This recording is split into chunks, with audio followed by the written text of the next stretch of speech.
Right. And just do it when I've gone. All right. Okay, I'll do that then. Then you'll have all the time in the world. But otherwise, I'm going to get into trouble because I'm supposed to go and get me tyres as well. Oh, okay. Sorry. All right. No worries. But but I think it'll be a lot better. The following program is sponsored by 5 Blunder IPA. When you want lager, but will settle for anything.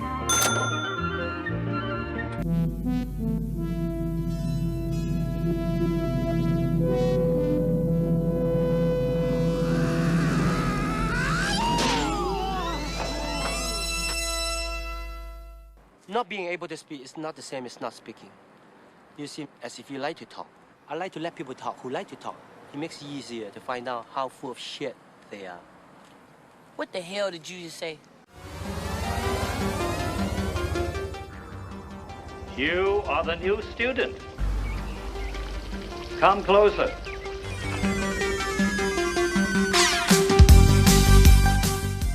You're listening to the Kung Fu Podcast presented by James Still. Anybody who has some knowledge of Kung Fu can easily defeat you. And Steve Newby. Man, you come right out of a comic book.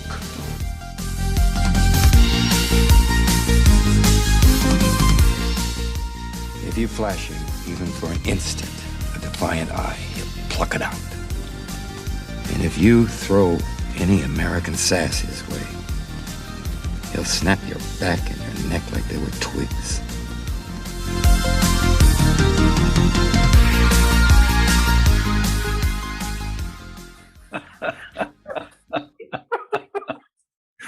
Oh, brilliant. Right. Okay. We're going, and we've got, welcome everybody to episode, we're 34? I think we're 34. Pretty sure we are. I think we are. 34 of the Kung Fu Podcast. Thank you ever so much for everybody joining us. It's been a bit of a hectic day for me. It's been fun. It's been quite funny on social media.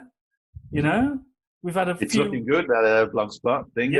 Yeah. Yeah. People are starting to hopefully respond and seeing a little bit of martial arts there, some Laogai. I should think so. I should hope so very much. And just for the record, I've been watching it, and I've got no problem with, watching other martial arts and, seeing other martial arts. Before you learn from other martial arts, learn your bloody own. Right, come on, man. That's the spirit. And that would be, great for me. Oh, and me. Would actually, learn their own. And me. And then promote their own instead of promoting other people. So, I got no problem with other martial arts and enjoying other martial arts and being friends with other martial arts. See them all the time here. I go around places and, I got some good friends doing different martial arts. But what I don't do is just say they're great and say nothing about our own. Right. It's not very good. No, not very Doesn't good. help. No, we've gone straight into it. My name is James Still, and I'm joined as ever by the Canadian Maple Leaf himself. I'm over this side. No, you're that side, because when it's mirrored, it's that way. That's what I've learned. So, hi. Oh, really? Okay, so when it's recorded, it splits. Be over there. It splits. Oh, okay.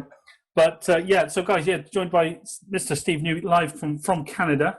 You're over there? Yeah, I'm over there. So we've got to shake hands. We're going to do this. Ready? Ow, ow, ow. There you go. Hey, there we go. That's better. Okay, so we were talking a bit about, some response on the blog spot, which was nice. We're going to have a bit of fun later on at other people's expense, because we love to do this, but stay tuned for that.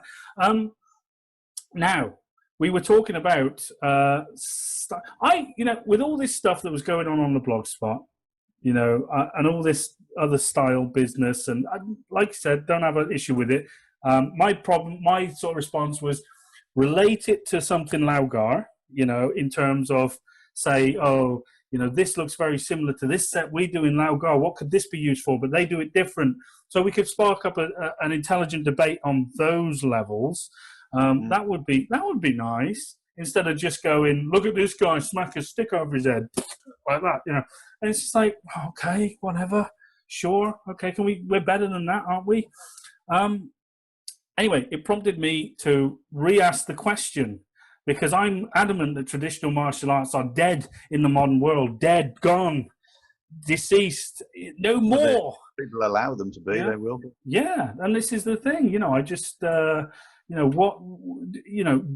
they exist anymore? Do they exist? Do traditional martial arts exist? And if so, what's it mean? Tell me. I think the biggest problem with me is people forget about history, and they're desperate to say they are, taught by a 39th generation monk, when they forget that the monastery was destroyed in the 17th century, and the country's been communist for, since the 40s, and before that, Shanghai Shek and all the different variety of wars that have been going on in China. Shanghai Shrek? Who's Shanghai Shrek? Shanghai Shek. Czech. I thought you meant Shrek. Sorry, go on. No. Well, he was probably there as well, because, he's hundreds of years old.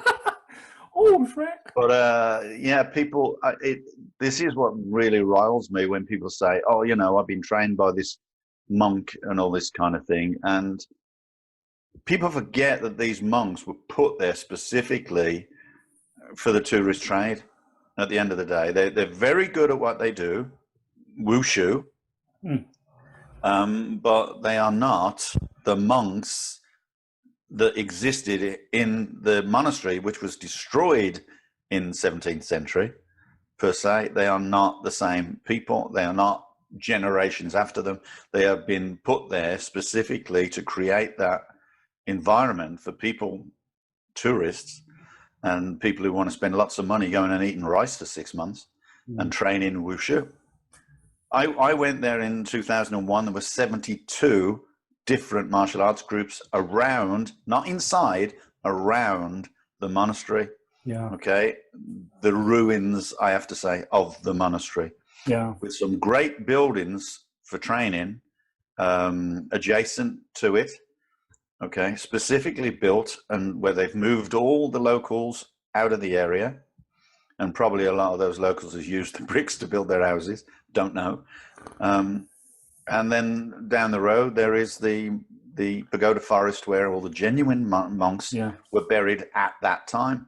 But anyone comes back to me and says, oh well, I've got to, I trained with, someone who's a 39 generation or 50 generation or whatever monk, shut up. I don't understand what it means. And talking about the legitimacy of martial arts, if I don't know, but for you to turn around and say, well, I trained with a Shaolin monk, so I'm legitimate. It's like, wow, man, Well, you would have had to have been alive in the 17th century. I think so, because, as we've established, it don't exist anymore. And if it does exist, you wouldn't find it, because, all the genuine martial arts guys, not all of them, I'm sure the majority of them, were kind of forced out of China. That's right. Well, that's why you have the heredity, the situation in as with Lao, where people went underground and continued to train, but they're not monks. They don't claim to be monks. Maybe they were taught by monks on the run from a temple, but it's diversified and it's changed, and an awful lot of people have started with a very, very bad martial art and possibly made it good, and other people have started who were very good martial arts and possibly made it bad. So it totally depends on I like to think that Laogar was proliferated by gangsters.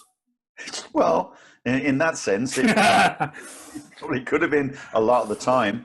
But I mean, after all, there were, the tongues and all that kind of thing, and going underground and everything. Yeah. But without getting too much deep into the history and the bias of it, at the end of the day, it's like I say, it's down to your hereditary lineage, if you like, and we are lucky, but we don't look at Master Yao and say he's a monk or he was and he never claimed to be. No, we don't look. We just simply look at a family heritage that has gone through time and has managed to survive in its pretty much entirety as a decent martial arts. But it isn't that he claims that. It's that it simply is, by definition, by what it's done in the modern world, how it's compared to other martial arts. So this is what I'm looking at. I'm not looking at, I'm not claiming, oh, well, I come from a long lineage of, masters of this and masters of that. It doesn't matter. What matters is what they're teaching. Right. And from any history that we've had recently in the last 40 years, how good Laogar has been in comparison to so many other martial arts. I personally ran a competition, my very first competition. I ran my first competition, and there were 59 trophies available, and we won 53 of them. And that's because we didn't have any kids. We've heard this one before. Yeah, shut up. Different styles, James. Yeah. Styles. Can you believe it? Yeah, no. Well, and that's just little old me when I was in my 20s. Right. Yeah, but the people have got to understand that, martial arts have improved, and there's a lot of things come on board. A lot of people claiming to have learned it in the army, Krav Maga and all these kind of things, and the Russian stuff, and System A. Yeah. How's that? Anyone can poke someone in the eye, James. Well, that's it. What are we holding on to above all else then, do you think? And when I say we, I don't want you to speak for the collective. I'm just asking you to speak for your experience. What is it about you are holding on to that's very dear? Yeah, the authenticity of the style as best as you can in today's world. Remember, we talked earlier about people dissing martial arts, dissing Kung Fu particularly, as they do.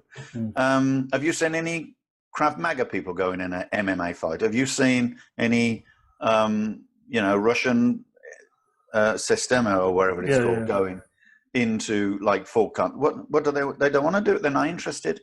Right. If they want to go in there, they'll stab you. They'll take a knife and hide it. Well, because the premise behind what they do is the self-defense. The self-defense, right? So it's like, kill someone. They're not going to stand there in a ring as an old man like these old Chinese guys do. Say, well, I'm a master and I can prove it. And they stand there with their arms right out there and having absolutely no concept of actual competitive, in a ring fighting, which is a totally different animal to reality. Mm-hmm. I mean, the attitude is there definitely to win. The fitness is there to win. The athleticism is there to win. But the whole thing is based on their rules. Yeah. And if you're going to apply rules and you've never learned those rules and you're just told them on the night, oh, you can't do this, you can't do that, can't do the other, you might as well go home. Yeah. If you can't do what you would normally do in reality. So, forget it then. And of course, then the guys are much fitter and stronger than you because you're a little old Chinese guy who really believes in your style. Well, that's no good, I'm afraid. Yeah. Having faith and basing your life on faith is, as we already know, a load of, forget it.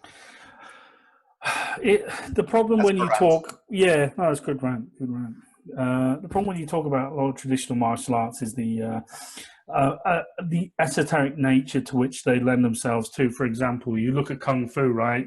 And you've got so many people saying, oh, there's secrets in our style that I can't teach you, or there's this or that or whatever.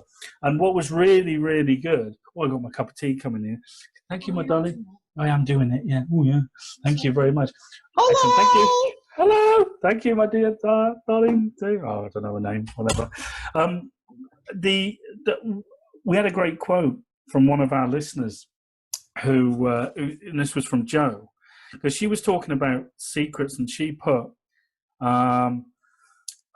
secrets do not proliferate the style, but stifle it. And I thought that was really good, and I liked that. So thumbs up, Jo. Thumbs up to you. That was good. So, I think she's right. She's right. I'm getting fed up of people saying they do martial arts, Kung Fu. There's secrets to it. Secrets. Mm-hmm. No, that's a really good suggestion. I think she's right. There are no secrets to what we do. None. No, it's just like people like to create a secretive kind of entity so that they can hide behind it. I can't teach this because I'd have to kill you. And and it's because, well, actually what they should be saying is I can't teach this because I don't know what I'm talking about. I was talking to someone, a mutual friend, and he simply says that he would rather keep a lot of stuff to himself because he doesn't want other people to get wind of it. He doesn't want to teach. He doesn't want to teach his competitors, his enemies, if you like, to be able to beat him. And he said as well, it's a very, very traditional mindset, something that Master Yao himself is very much sort of that way. That's exactly how we were taught. Master Yao didn't want to write a book. He didn't want to do any videos for many, many, many years because he just thought, if you want to train, come down to class and train. Exactly, yeah. That doesn't stop anybody coming down and learning. They all come down and learn, and then they go off, as has been for the last 40 years, go off and start their own style. So you're never going to change that by hiding style, by hiding martial art, by hiding your ability. The only thing is, what you've got to remember, and this is with everybody who teaches, there's always going to be someone, and I know that from personal experience, how crap has been thrown at me. You're going to teach people, and you're going to be teaching people who will, actually just turn against you or crap on you or whatever, or just go off and do their own thing, total respect to you, but I want to do my thing. And that's absolutely fine, but you're not going to change that anyway, no matter what you do. And okay, if you don't want anyone to know your stuff, don't teach, because if you teach, that is going to happen no matter what. And it doesn't matter whether you think you know the person. You can know the person for years and years, and they can just, things happen around the world. They see other things. They see, they see the grass is always greener on the other side, as they say. Yeah. And they go off and they do their thing. And I like to call them the Walking Dead because, in my opinion, there's nothing better than Lao. And when people go off, I often find them trying to get back, or they're trying to learn more Lao. But you can't stop that because they just go somewhere else and learn it. Yeah. What you've got to understand is when people train, it isn't about how much you teach them; it's how much they practice. And so it doesn't matter what you teach them if they don't practice it; they're never going to be good anyway. So don't worry about it because they can't practice everything.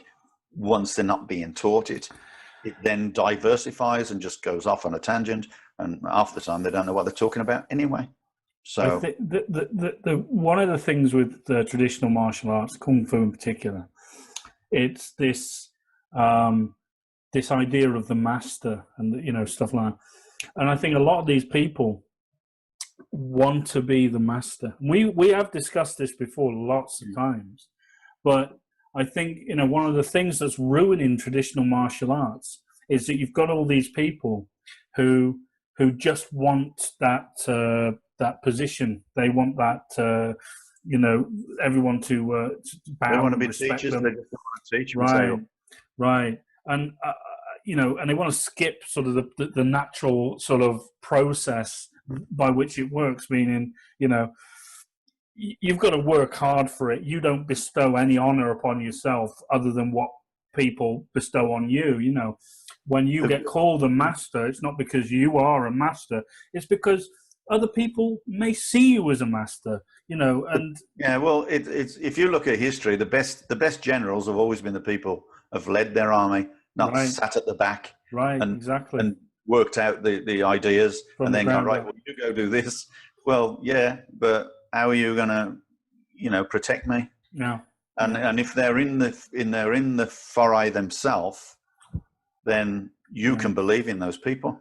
Yeah. And if they're the last people to take a meal, if they're the last people to sleep, if they're the last people, to retreat, that's it.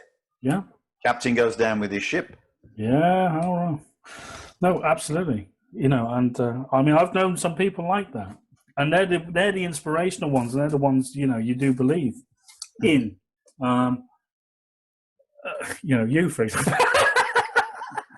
I know, I'll be first off. Yeah, that's a heroes run in your family, literally. Right. I suppose I told you about my father, didn't I?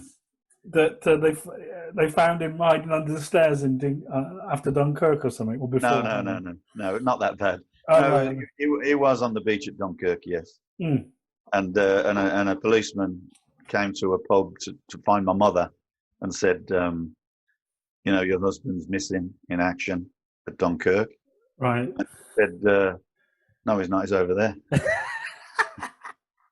And that's and it's not his fault. It's simply the fact that he was allocated to drive top brass around during the period of the retreat, and it was a retreat, and so he was obviously where's the top brass, half of them, despite what we just said on the boat first. Well, that's the British Army, Yeah. They're on the boat first. Run away. Run away. But no, it was just the situation at the time. He just happened to be allocated there, and therefore he was sent off, and they just didn't know where he was. So, So but that's a true story. Yeah. So going back to the podcast, the blog spot this week, that's some good questions.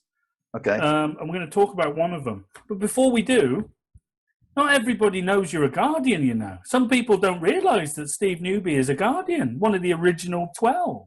What's going down? Well, it's not for me to tell them. It's for them to. And what does it matter? It's funny. I think it's funny. It's like, whatever. Who are you? Nobody. I'm nobody. I'm a nobody. So anyway, people don't always agree with what I say about martial art, but all my martial art is just logical. That's all. And if people give me a logical different answer, then I'll take it on board and I'll go, yeah, that's great. So yes, just make it logical, and I'll just give you a logical answer. And then it's up to you to interpret it and decide whether or not you agree with it. You don't have to agree with it, but I'll give it you if you want it. So give me something. Give me something. Well, we've got something. What have we got? Okay. Anyway, so Joe messaged the blog spot, and she wanted to know. She said, not us, but the blog spot. But so I am interested to hear interpretations of application. She says for the use of the wrist strikes or the movements as demonstrated in our second set. They are a repeated sequence of 2 separate wrist motions. Thank you to whoever for clarification on the usage of this space. So she says, don't answer, Steve Newby. She did.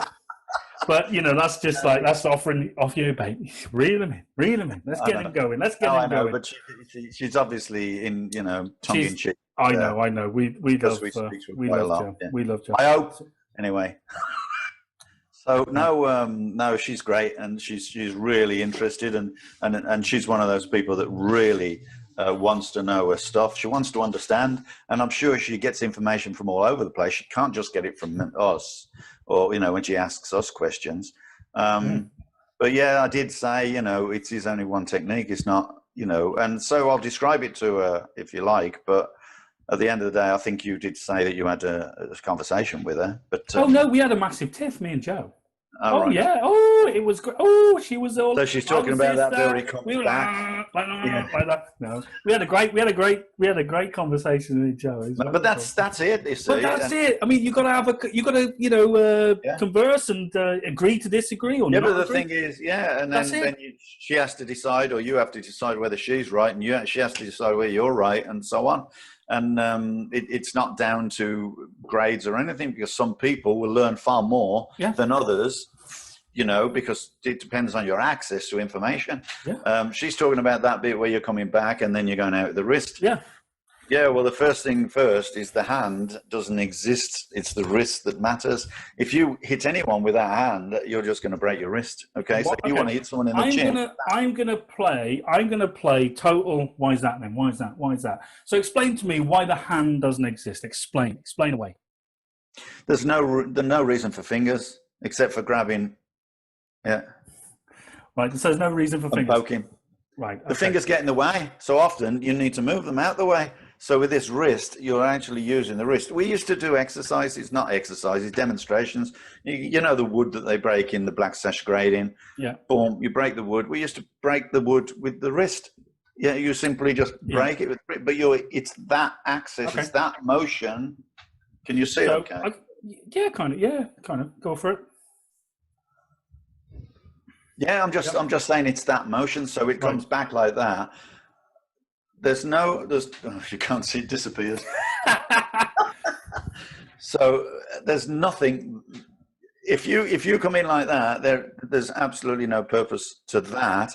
But you can be releasing as an example. But if you're talking about the wrist, the rest of that motion. So as you bending the wrist, you're actually just creating that bounce. That's called tarn. So that's to bounce. Right. Now you bounce, can be a release, but the strike is with the wrist. So it's got to be sideways. Okay. And as you do it that way. So let me ask you a question then. Yeah, so fingers, fine, but what about this part of the hand? Can't we be hitting someone up? Anything like that? Well, you do it and see what happens to your wrist. Better.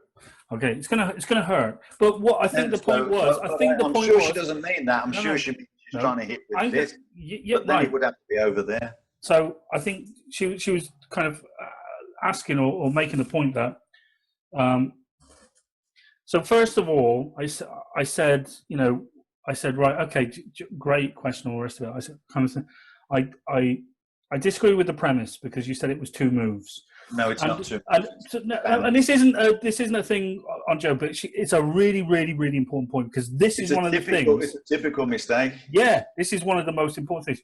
So most people, and I'll do it up, will go down, raise up, rotate back. Okay, and I'm sat down doing it. So, but essentially, so there's kind of there's one move, there's another move, and then we return. Okay. Yeah. So I think what she was kind of suggesting was after you've done that first move, which then you send it out, then that itself, is that a strike to maybe under the chin? No energy in that. There's no energy. There's no energy in that anyway. So when you're coming back and you drop it, as people do in the set, they drop it and then they start moving forward. This movement has no purpose at all. Okay. It's got to be used. So therefore, as it's coming back, it's bouncing. Now, there's absolutely nothing wrong way hitting someone. You can certainly hit someone with the wrist, but you cannot hit anyone, like so. But she could do that. One move because it's bang. It's like coming in, bounce, coming in, bounce. So you were literally doing one move. So again, there's nothing wrong with that. But the hand has got to be extremely close to the chin to achieve that. Okay, so you've got to be doing it very early, or if you're coming back as with the set, and of course sets are not depicted as actual movements. They are the development of an anatomy to create the movement. Therefore, you're coming all the way back. Same as a punch, pulling it all the way back, punch all the way out. You're not going to do that in reality. You're going to punch naturally. But that develops the energy. So, as we've discussed, this is exactly the same thing, develop the energy. But if you're dropping down and then pulling out, that's like A, B, that's the beginning of the movement. Right. Okay, so you might learn it like that. And to be fair, she was saying that when we teach beginners, this is a particularly hard thing to teach beginners. That's why it's done 3 times in the set. As many things, done 3 times. Every time they're done 3 times. It's because it's a complicated movement. It's a very. Can you just, for everybody listening and maybe watching, what looks like a downward strike to start with? Yeah. What is that? Why does it look like a downward strike, but we end up here? What's that? Well, it's you're literally doing it at the same time, okay? But people do this. They go like this, then they go like this downwards. I know you can't see it, so I keep it up, and then they go outwards. Yeah, but what you've got to recognize, it's got nothing to do with that makes it, impossible to be used. It's this, when people start doing this as a separate move, that cannot be separated from the energy. You have to create the energy, and therefore it's bounce. Yeah, so it's one move. So it goes bounce. Yeah, back, bounce, back, bounce, back. Well, bounce. I would take her opinion and suggest that I've seen praying mantis styles use the back of the wrist to strike in a movement similar to that. What do you say? I didn't say it couldn't be a strike. I already said to you could hit with it, like the wrist. But going outward, like that? No. No, because if you're going out like that to strike like that, all the guy's got to do is turn his body and he's going to take your hand with him. So you hit him with this hand, which is pointless, and all he has to do is trap. Okay, he traps that hand and he just turns. What's your mic, you? What's your mic? Oh, sorry, I just... It's going like that.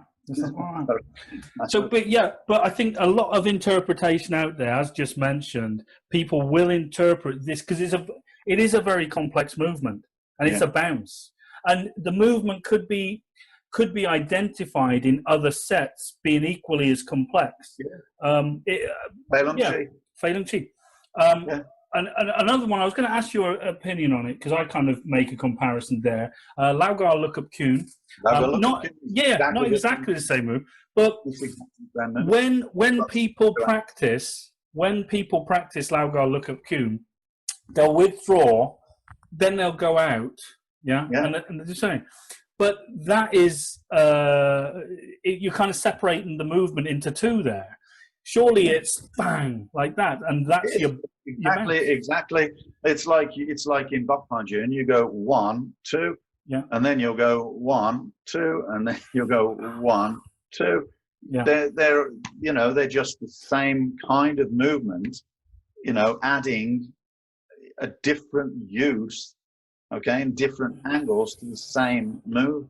Really, obviously, the last one being a palm, the other one is the edge of the hand, and so on. But at the end of the day, you're doing 3 different things, but to get to the same. So I'm interested. So if you are going to interpret, so what's your opinion? And it's only an opinion. It's only an opinion. If you're interpreting that movement in the second set as a low wrist strike, for example, to the groin, which I discussed with Joe, and then another strike. And then that what's your thoughts on that? And obviously it's an opinion. How are you going to reach a groin from there? Well, what if you're closer? What if you get closer? You're going to be on your knees to do that. Yeah, but you could still hit them closer, couldn't you? You can hit them closer, but are you going to risk your wrist against someone's body like that? Okay. Full on. Those fingers are going to get in the way. If you do a finger strike, you can catch your finger. Even in your own sleeve, some people catch their own finger. So are you going to put your fingers at risk that close unless you're literally using those fingers as a target application? Right. You're not going to do something with the wrist and leave the fingers loose, right? So it doesn't work in that sense. It can't work for that reason. It's a dangerous action. Right. Is it dangerous, or is that just your opinion? It's a dangerous. Well, do it. See how your hand fares if you do it. Remember, the fingers have nothing to do with it. Yeah. If you do a palm strike, the fingers are in the way. The fingers have nothing to do with it. The palm is the edge of the palm. Yeah, and if you're doing a palm strike like so, the fingers have nothing to do with it. They not need to contact. It's the wrist action, all the wrist motion, the side of the hand there, the side of the hand there, the flat of the hand or the palm or that sort of area, everything. None of it is fingers. The only thing with the fingers is when you poke with them and when you poke with them, when you poke with them, right, and when you poke with them. That's the only time the fingers are used. Otherwise, take those fingers off. You can still do kung fu. Right. So, what I was going to ask you. They're for grabbing. Yeah. I lost my train of thought now. Right. Okay. When we analyze movements, so if we're doing that, and we're saying, that's a complex movement, but we also acknowledge that there is a beginning of the journey itself, and then the end of the journey. And at any point during this move, could we interpret, for the sake of me playing devil's advocate here, could we interpret that as a low strike before the movement there? Or no, but you can interpret it like so. Yeah. Yeah, but the fingers are not being used. Right. So you can sort of pull and change the person's anatomy on your. If they grab you, you can be drawing and changing your anatomy, but then all you have to do is look at number 1 hand block. Many people do number 1 hand block also when they learn it. Yeah, when they do start to go forwards when they learn it. they begin to make it much more complex, right. and it becomes not a block, but a release. Mm-hmm. Yeah, Mm-hmm. so you can literally use that action as part of the first hand block if you want, and then pushing forwards to escape the grip. Yeah. But fingers still don't have any purpose. Okay, the fingers are just the end of the hand. Why is it then you think that a lot of people teach this in Lao, as two separate motions? Then why do you think we see it, and we see it a hell of a lot? They're going to go down, up, rotate back, down, up, rotate back. Why do you think that has sort of proliferated itself into how we teach? Because people don't train in, and therefore they don't digest. And the worst thing is when you don't digest something, you don't understand it. So what you tend to do is you tend to teach what you see, not what you know. Right. And this is the issue. They see it and they go, oh, it's done like that, drop down, then out, fine. But they don't then keep training it and then think for themselves and start going, do you know what? Let's face it. I mean, it took me a long time to go, okay, I'd teach it like that and then go out like that and round and back, drop out like that, round and back. But then I started thinking, you know what? If I was going to use it, what would I use it for? Well, I'm not going to use it to try to strike someone like that because, first of all, there's no energy in it. Okay? There's no energy and there's a really big risk there. If I hit sideways, however, that would alleviate the risk because I'd be striking away from the loose fingers. So I'd be striking like to the side or to the side if someone was turned, like so. Because from that, then, of course, you can rotate it and change it. So you create energy from that to that, right. Energy from that to that. And if you look at Phelan Chi, 1, 2, yeah. So block, yeah, bouncing block, strike. Yeah. And of course, if you bounce like that and someone's got you, you can also take that hand off you. So bounce, round, and press. But what do with your own hands? Yeah. What makes you think you're right about it, though? Nothing. It's the logic I see. Well, hang on a second. Logic. But is it your logic? How do you define the logic you see? I mean, surely aren't you doing Steve Kundo now? What if it wasn't logic? Logic is logic. Logic. It kind of, prove it wrong. If it's different, show me how you can. Let me see you hit someone with that without breaking your wrist. Unless you're actually hitting with the wrist. As I said, you can break wood with that wrist. But if you use anything around those fingers or that arm, that is one of the worst places you can be in. I mean, people only have to grab one finger, right? They can control you with one finger. So you don't want those fingers anywhere near anyone. Yeah. You want to be able to be hitting them with the fingers following. So that's obviously going that way. So by which process in your brain are you trying to make this complex movement make sense? How are you rationalizing what you're doing when you're thinking, right, what's logic? I mean, what works and what doesn't? In what context? Because I always think it's a hell of a lot easier to look at a technique and say, well, that's a strike. It's a strike. This is a block. And those are the easy options when you're looking at application of individual techniques. And if you start saying, right, okay, all right. So now if I change it into a release, if someone grabs me, what's happening, etc. I think, that kind of, when you start looking at techniques and looking at grabs and releases, it kind of in some way elevates your understanding of it just by a little bit, rather than just saying, oh, it's a strike. And I'm not knocking people who say, oh, it's a strike, because some things are, but not just, but... No, you've got to look at the possibilities of its use.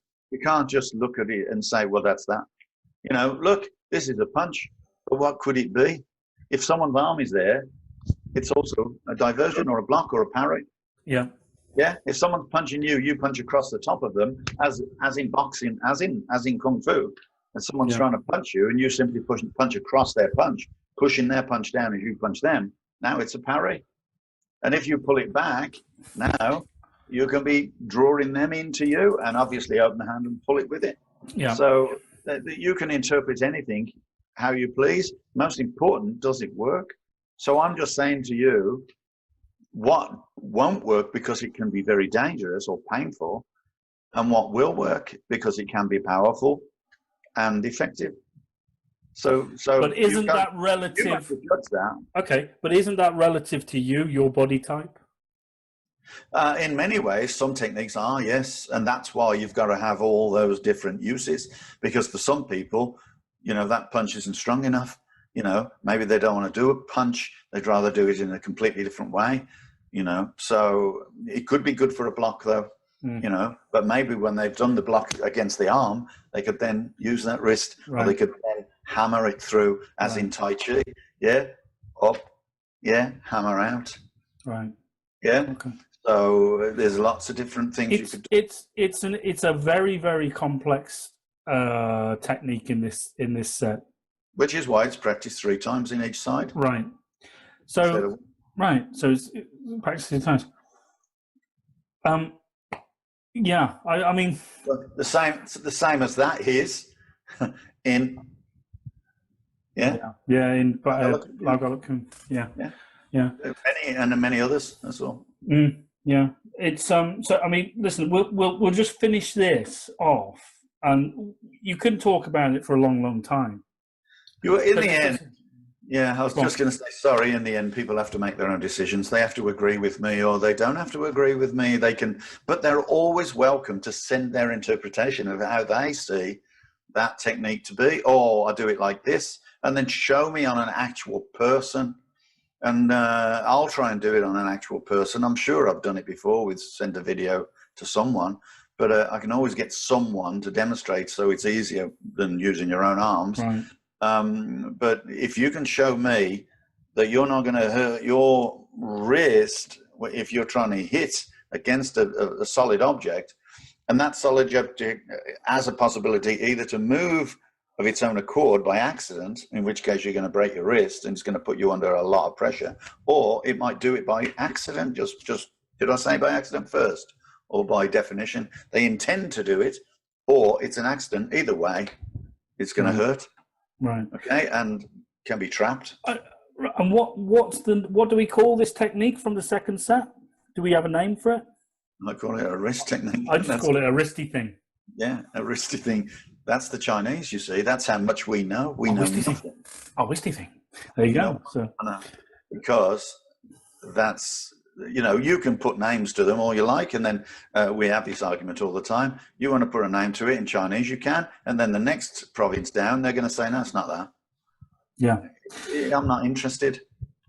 Does it work? Yeah, it works. And then if you use it correctly, like anything. It's an example, like you just said before, of one of those complicated techniques that you see that crops up a lot in different sets and whatnot. Yeah. Sometimes stealthily as well. Like you I mean, you often find yourself in a position of this wrist being, Yeah, but it's loaded, James. It can go the other way. Yeah, that's what I'm suggesting. But it's loaded. What do we call it? Bounce something. Yeah. Bounce something off. We call it a primary. We call it a primary shape, don't we? A primary move. Yeah. But a primary move. But in the first set, we're learning, which is why we do it 3 times, to do that. But we're going to do it in stages. Yeah. And so then people don't move from that stage. Right. Okay. And this is the point I think Joe was talking about as well in teaching beginners. We have to have a set way of teaching beginners this, because you can't just expect them to go bang like that. I agree. Teach people the technique, but don't teach them how to use it wrongly. Right. You can't, just because it looks like that doesn't mean to say, that it's going to be used like that. Like, Falcon, okay? So you go like that, you go like that, like that, like that, then like that. As we've discussed, in reality, you want to do that. By the time you've done that, they've hit you. So what you're going to do is you're going to go bum, bum, bum, and it's done. Right. Okay, and it's exactly the same look. It's exactly the same. Bum, bum. Instead of, okay, we'll finish it there because we've got to run to a commercial break. But before we do, just like to say, it's exactly that kind of discussion that we love and that should be talked about. And thank you to Joe for bringing that to the forefront again. You know, this is what martial art is. It's detail. But this is the kind of what we're talking about together is what should be talked about on the the blog thing. Yeah. Whatever you want to call it, people are saying don't call it a blog spot. Well, let's do some blogging for God's sake. Then you can call it a blog spot. Put some videos on it. You can call it a vlog spot. Right. Anyway, we've got to go to a commercial break. Stay tuned. When friends drop down, literally, invite them to make friends with 5 Blunder IPA. If they're like most people today, they like a modern ale. An ale that's pale, light, smooth. In short, a real knockout. Yes, they like 5 Blunder IPA because every drop is brewed especially to suit the modern taste. For thirst-quenching refreshment, for down-on-the-floor satisfaction, there's nothing quite like 5 Blunder IPA. In fact, the most a host can do for friends is serve 5 Blunder IPA. Because when you want lager, you'll settle for anything. Side effects include loss of limb mobility, chi restriction, and brain functions. Okay, right, guys, we're back. Please, this episode is officially sponsored by 5 Blunder IPA. So, wonderful, Brett. Wonderful. It's great.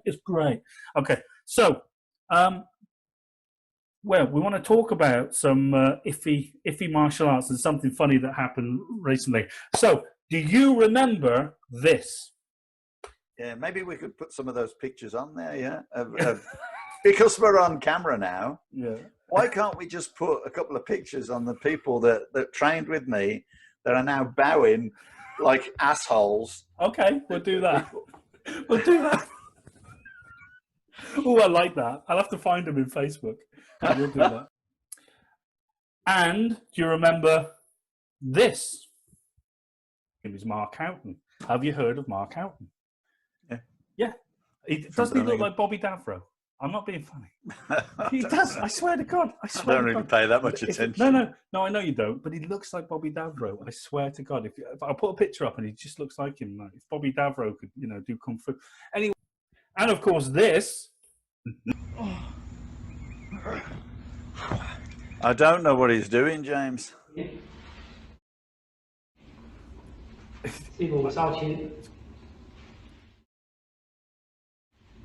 don't know why. So basically, they're celebrating the death or commiserating the death of this instructor. And they're all doing it. And I don't think any of them freaking met it. Well, I can't understand. It's why they're doing it on video. Well, I don't know. Which in turn led to all of this. Right? You have no martial virtue. He tells me I have no martial virtue. You have just been witness to the tirade that I was sent, but I have no martial virtue. Anyway, we've got a new vid from these people. It's not exactly a new vid, it's an old vid, but it's an interesting vid because, quite frankly, none of us really know what's going on. Anyway, QVT? What is this? Oh.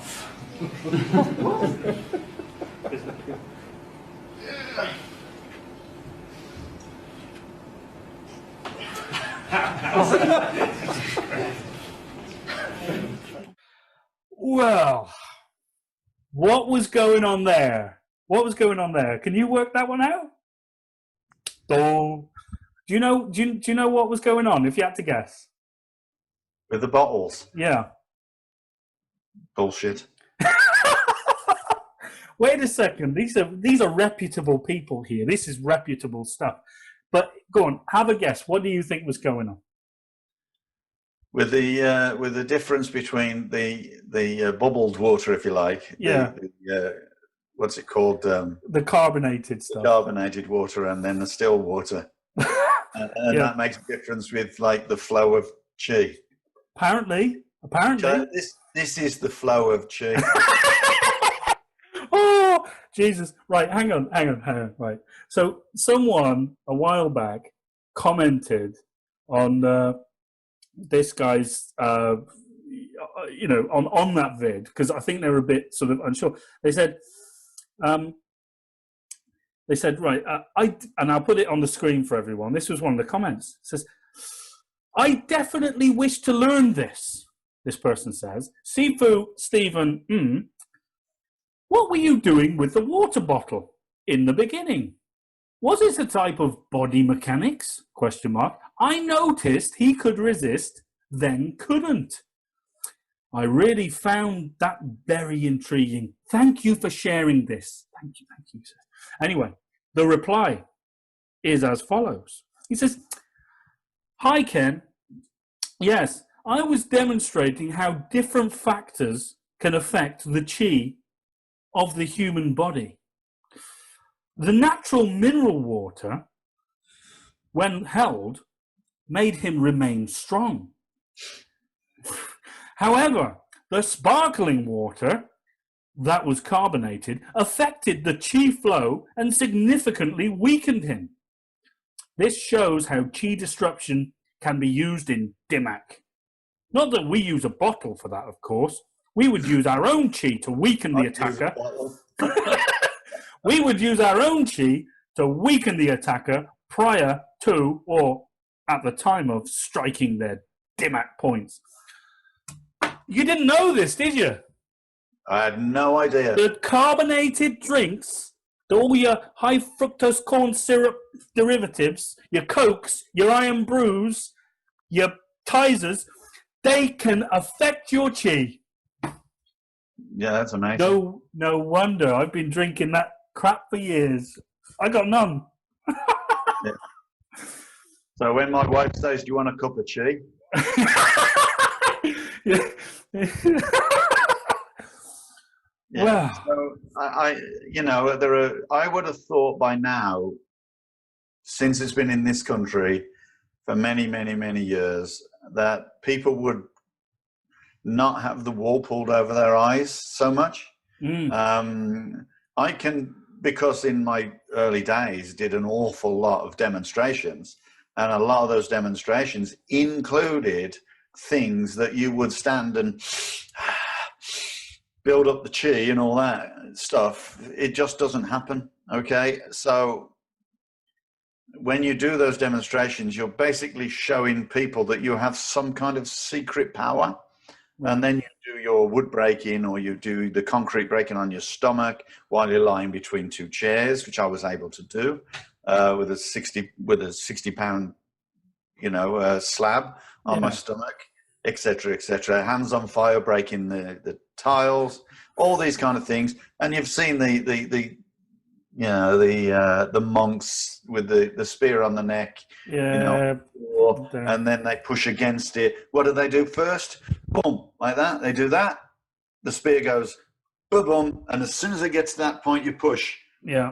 Then the spear starts to bend because you already bent it, because it's a very flexible spear shaft. And all these things are totally explained as bullshit. Well, I think that's entirely correct. I mean, I don't see the monks drinking Evian before they do these things to bolster their chi. No. I mean, this is nuts. This is meant to be a legitimate organization, which we'll talk about in a bit.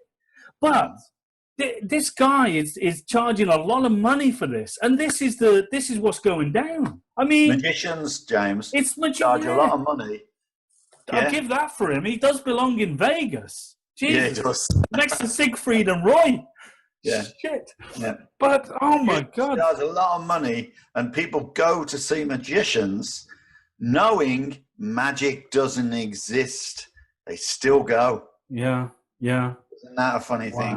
Wow. Incredible. But don't call it a martial art, because you're insulting martial arts. Well, I think, clearly.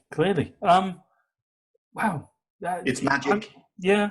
It's not. Or shall we say, what is magic called otherwise? It's not called magic. It's called illusion. Okay.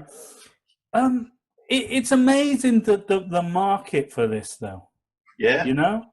Yeah, I there's a mean, big market for that shit. Look, I mean, the guy, you know, I like some of his chinna. I won't lie. No. It's Well, and I think, yeah, but this guy was originally one of the, not original Guardians, because you was an OG. No, he weren't there then. He came after you lot, didn't he? Yeah. But then what happened? Because he was a Guardian, wasn't he? He got greedy. And what happened? Who were? Well, he liked his own thing. He sought martial arts elsewhere, and I'm not blaming him for leaving at all. You see a lot of people in certain parts of the country in the UK where they're just not getting the tuition, and sometimes they surpass the knowledge of their own instructor because they are so keen. And I think is one of those people that really, you know, work to surpass information, and he was information hungry, and he went to various people, discovered other approaches, and decided he wanted to learn that, and that's okay. There's nothing wrong with that, okay? But you don't have to destroy or dispute or stain the legacy of the Laugar, because you know, it's just, you can't diss where you come from, okay? You can only, you know, you've got to use it in your, and of course they do when it's beneficial to them. Oh yeah, well, you know, they're what they market as, we do 6 different types of martial art. You know, we do a bit of Laugar, a bit of this, bit of that, bit of that. I haven't learned one yet, so well, and this is it. I've been doing it a lot longer than him. You know, incredible. But this is what we're talking about when we talk about, like, sort of the bastardization of traditional martial arts, of kung fu, and that argument is used in the same as, like we said earlier, where people are learning something and then they're taught how to do something that doesn't work on the premise of the learning basis, you know, the movements, the early movements. They don't digest those movements and then improve those movements. They don't tighten those movements up, make them smaller and more useful, as you have to with martial arts. So what they start doing is looking at other ways of doing these big flamboyant things and think, oh, well, that flamboyant thing looks better than that flamboyant thing. Laugar was never meant to be flamboyant, so it wasn't pretentious. The techniques were there, but they were very short techniques, very, you know, yes, they were large techniques like we've described, you know, earlier, but, you know, they're much smaller when they're actually done. But what people like that do is they start to look at more flamboyant techniques, try to make it more visually impressive as opposed to actually making it work. Yeah. And then in order to make it work, they have to lie about it. And that is why, you know, kickboxers or you know, full contact fighters and that diss it, because they look at all that crap and they know it doesn't work. Well, it's not, no, it doesn't work. But it's not just I mean, we can speak about the technical side of it, you know, fair enough. But when we look at the sort of philosophical side of it as well, when it comes down to martial arts, the reason we played all those clips at the start was basically saying that these people were aligned with the Hungar group.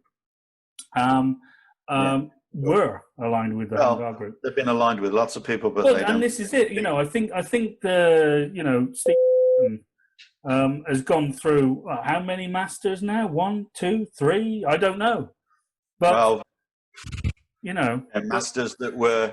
He's one of those typical people, masters that were, you know, so many generation monks from the Shaolin. Right. Forget it. Right. Don't be so stupid. But what just grates my boat, and it's people like this who are contributing to the destruction or the downfall, if you like, of Chinese martial arts. Even though they'll say, "Oh, we're promoting Chinese martial arts and martial virtue." I mean, I think we've established with all that stuff before. You know, the reaction is these people have very little martial virtue. And to illustrate my point even further, we were sort of hit a couple of months back by one of our listeners who sort of pointed us in the direction of a Facebook post by the head of Lau Kar Lung Hungar Kun in Hong Kong, Mr. Mark Houghton. And Mark Houghton, and this was one of Mark Houghton's disciples, along with a few other of his students, you know. They went looking for something called Lao. They went looking for something, because when they got kicked out of Lao, they go around, you know, looking for something called Lao. Name and they tried to trademark it. I think they did. Yeah, they trademarked the name, as everyone does. Yeah, Lau Kun. Anyway, they got rid of that trademark. Blah blah blah blah blah. But anyway, so I was sent this link of this post by Sifu Master Mark Houghton of the Hungar Kun in Hong Kong, who, as I've just mentioned, these guys were disciples of. And this is what he said. And it began to ring alarm bells in my brain. I swear to God. Okay, and so here we go. We've enlisted the help of basically, we can't really say too much about this guy, but we call him the Podfather, and he's going to just read out the message in the tone in which it was intended. Okay, which we thought was quite interesting. So check this out. I don't want disciples who are not 100% loyal. I made a mistake accepting disciples who had already done the wristy with someone else. I can see that their hearts are not with our family, and that our family name is just a collector's badge they wear. I will be cleaning house with anybody who is not 100% loyal to our family. So, with respect, I give those a chance to realize where their hearts are, and leave with the respect and dignity. After that, I will be cleaning house and throwing those who fall into this category out. I have no time for pretenders. That is all. Anyway, so thank you, the Podfather there. That was Vato Corleone. He came all the way from New York, you know, from the dead. Anyway, thank you for that. But obviously, you know, that was the kind of tone that was intended. He sounded like a mafioso when he said that, didn't he? Yeah, well, you know, he's obviously fed up of people jumping on a bandwagon just to keep the name and just to name. Like I said to you a long time ago, all they're looking for is somewhere where they can justify using the name Lau. Yeah. So, but basically, and it was like trying to knock back at Nasty Am. Well, basically, in a nutshell, all these people, you know, doing the chi thing, who were aligned with Hung Kun, you know, as disciples, because they bowed, and that was a very personable thing. They meant it. They meant it. They're such traditionalists and are full of martial virtue. They have left Hungar, or have they? Or have they been kicked out? We don't know. But either way, you know, the game is afoot. And, how peculiar, how funny. Doesn't that kind of vindicate our position originally when we made that video of them bowing and saying it's kind of a bit false, kind of a bit fake, I'm not sure if you mean it. And then they got back to us, oh, this, that, and the other. They threw every insult at us. But now, guys, you know, thank you. You've reaffirmed my position, our position. We knew it all along. You were fake. Let's face it. We know it. That's why they never answer. That's why. That's why they can't answer. Jesus, you know. because they've done it with Lau. They did it with me. They've done it with. They've got another master on the go or something. But it's getting too complex. Yeah. It's farcical. But this is the state of traditional martial arts. They're going around looking for masters. And you know what? You know what's gonna happen? Old he's decided, you know what? Sod it. I'm just gonna teach Kung Fu my own style and sit in the chair, put on a bathrobe and have people bow at me. I think that's probably easier. I think if you do that, and it's all come back to the fact he's got enough followers, because they're not, students. He's got enough people to say, I can do that, and he'll, rake it in. Yeah. Oh, I don't begrudge anyone making a buck. No, not at all. I do begrudge the manner in which you do it. If you're not honest with people, then you are as low down as a garden snake's belly, as far as I'm concerned. And it's amazing that I think insult the very people that taught you as well. Right? Yeah. You insult it. We're the ones calling you lot out because that's what we think of you. It's crazy. You guys are unbelievable, but it's amazing that it's happened. And I wish you continued success. I really do. Bless you. Who's next? Let's have a look. Who we got? Oh, Mokgar are looking for a master. Choi and Lee. Okay, you might find some of them. There's Wing Chun. You can find Wing Chun. They'd be fighting all the time. Yeah, that's the problem. They'll be arguing with each other. There's plenty more. Wing Chun? Is it Wing Chun, Ving Sun, Ving Chun? All of them. All of them. All of the Ving, Ting, Ting, Ching, Tang, Tang. And, the 10 million lineage lines that goes with that as well. But,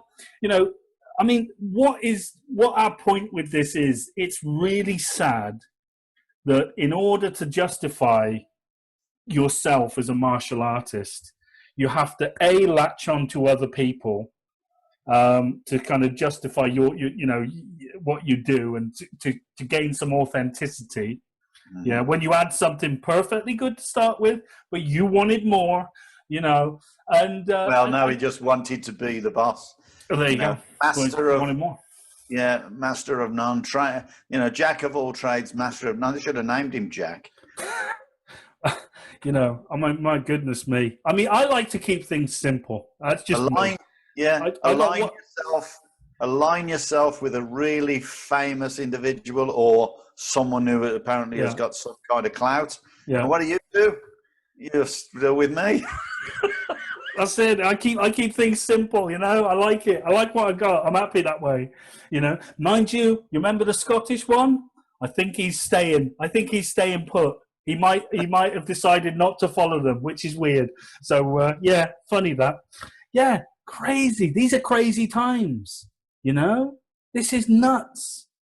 It's all out there in the public domain, and so all we're doing is just highlighting the public domain, that's all. And we have an avid interest in it from the past, and I'd just like to see what happens because it's great fun to watch. It's wonderful. It's like a soap opera, isn't it? It is. Yeah, that's great. Well, anyway, guys, I don't want to hark on and be too bitchy about this. I think they know where we're coming from. And anyway, so we'd like to thank you for joining us on another. Oh, wait a second. We've got to quickly cut to a commercial break before we go. Stay tuned. James, I feel pooped. After all that talking, I'm in need of some serious refreshments. I'm sorry to hear that, old man.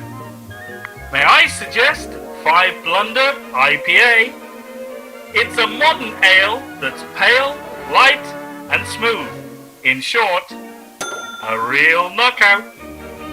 Normally, I would, James. But the better half insists that I limit my intake of delicious beverages that could affect my chi count. It's carbonated after all. Well, fear not, old man. TKFP breweries have listened to their customer feedback and are now proud to introduce to the world new Chi Safe 5 Blunder IPA. Non-carbonated. Just look for the green G-Safe tick on the bottle. So, you mean I can enjoy the delicious smooth taste of 5 Blunder IPA, but without the side effects? Precisely! No more nasty carbonates destroying your chi count. 5 Blunder IPA, G-Safe. When you want lager, but will settle for anything. Okay, right, guys, thank you so much for joining us on another episode of the Kung Fu Podcast. As ever, keep the questions coming. We love questions. We love a bit of gossip. We love, little things that happen in our little small corner of the world. My name's James Still. It's been a privilege to have you listen to us. Don't forget, check us out on Spotify, iTunes, Podbean, YouTube, Facebook. Give us likes and subscribes. That'll help out. We also have it. And don't forget, if you're on the blog spot, talk some Lao Ga, talk some Kung Fu. Stop posting people breaking stuff on their head, etc. Okay? Anyway, so it's goodbye from me, James Still, and it's goodbye from me, Steve Newby. Oh, see, that was a very sort of character acting moment. Steve Newby. Okay, right. Thank you, guys. We appreciate it. All the best. Train hard. Stay safe. See you soon. Bye-bye.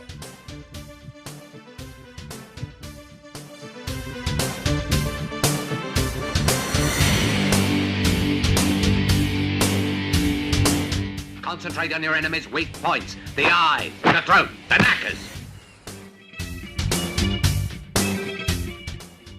Hi guys, thanks so much for joining us on the Kung Fu Podcast.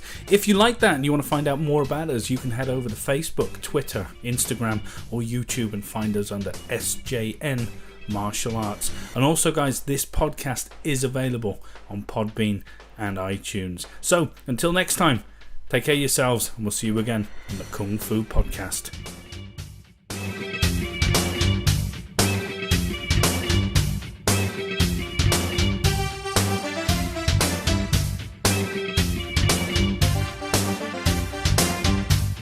Karate punch is like an iron bar, whack. A Kung Fu punch is like an iron chain with an iron ball attached to the end and it goes whang.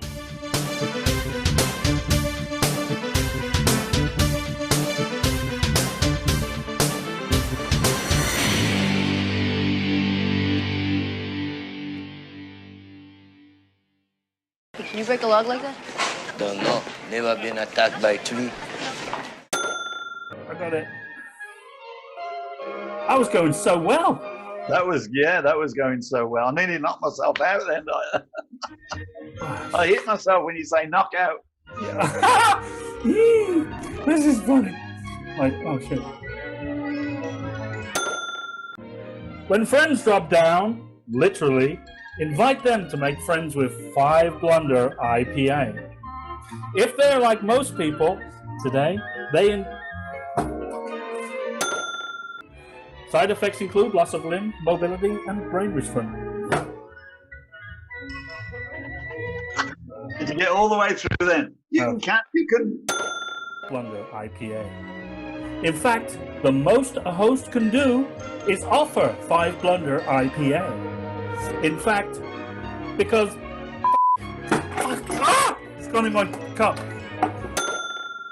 If they're like most people today, they like a modern ale. An ale that's pale, light, smooth. In short, a real knockout. Yes, they like 5 Blunder. Enough! Oh. You know what, James? I feel pooped. After all that talking, I'm in need of some serious... Just as I said, the bloody thing went dark. Mine's going dark too. Again. Yeah, do that again. Oh, I'm supposed to be an actor, aren't I? A character actor. Yeah. Get into the role. Get into the role, okay. Darling. Yeah. Ready? Yeah. Okay. It wasn't too much bitching, was it? I think we made the point. Not too much bitching.